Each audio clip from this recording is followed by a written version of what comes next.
Okay, you're gonna see the shots over here. There are a couple of 22 holes from a previous video that I made. Disregard those. I'm gonna aim for the top left diamond.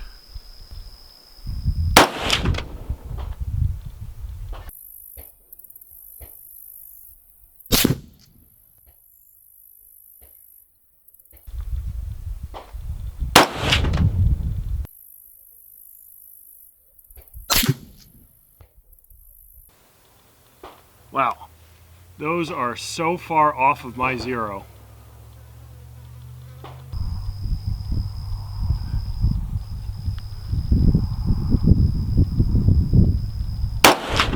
Oh my God, that's like 2 feet high.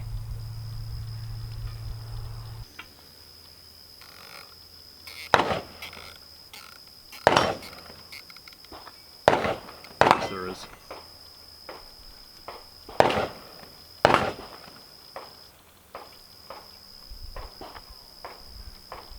Yeah, I'm an idiot.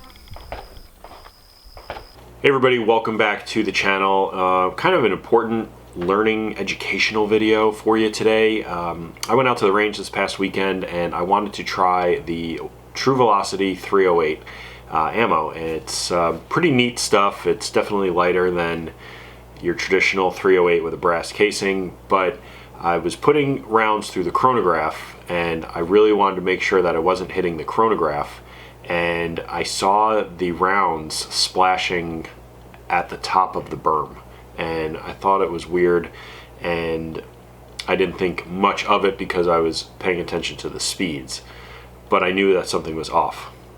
Couldn't quite put my finger on it. And then when I got down on the floor to shoot at a target to check for accuracy, I was not even hitting the paper, and I was like, what the heck is going on?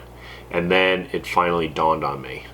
Since I built my 6.5 Creedmoor, I haven't been paying much attention to the 308, and when I finally realized it, I realized that I had my scope set up for an 800-yard shot. So I aimed at the bottom of the target stand and I was hitting the target, so I was like 4 feet off. Crazy. Anyway, the importance of a stop zero. Here we go. Well, what is the stop zero? So the stop zero is when you have your zero on your rifle, you take your turret off. Most of them come off with just an Allen key, and you take it off and you set it so that it can't go past that point down. So let's say you go to the range, you have a 100-yard zero and you're shooting out to 500 yards, or you're hunting and you range it at 500 yards. Well, you have to adjust your reticle if that's the way you do it, instead of using the hash marks on in your reticle. So you want to adjust your reticle up and you turn it. Okay, great. You got your shot, you got your target, whatever it may be. Now you want to go back to the way it was. You want to go back to the range, try a different ammo, try a different load if you're a reloader or whatnot, and you go back and you reset it essentially,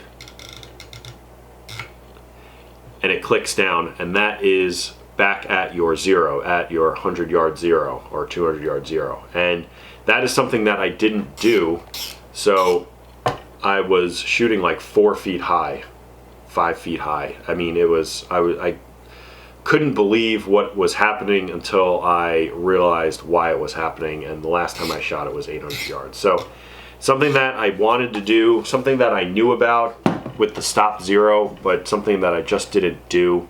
It's one of those things that it's like a tedious maintenance thing. It's something that you don't want to do, but it's something you really should and have to do. So I had posed the question at work to a couple of the shooters that I know there, and I was like, oh, I learned a valuable lesson of stop zero, and they were like, what are you talking about? And they knew what I was talking about, but they didn't know the term, so figured, hey, I'll make a video. Hopefully people won't make the same mistake I did, and yeah, know your stop zero. That's going to do it for this one. Like and subscribe, leave a comment in the comment section below, and we will see you in the next video.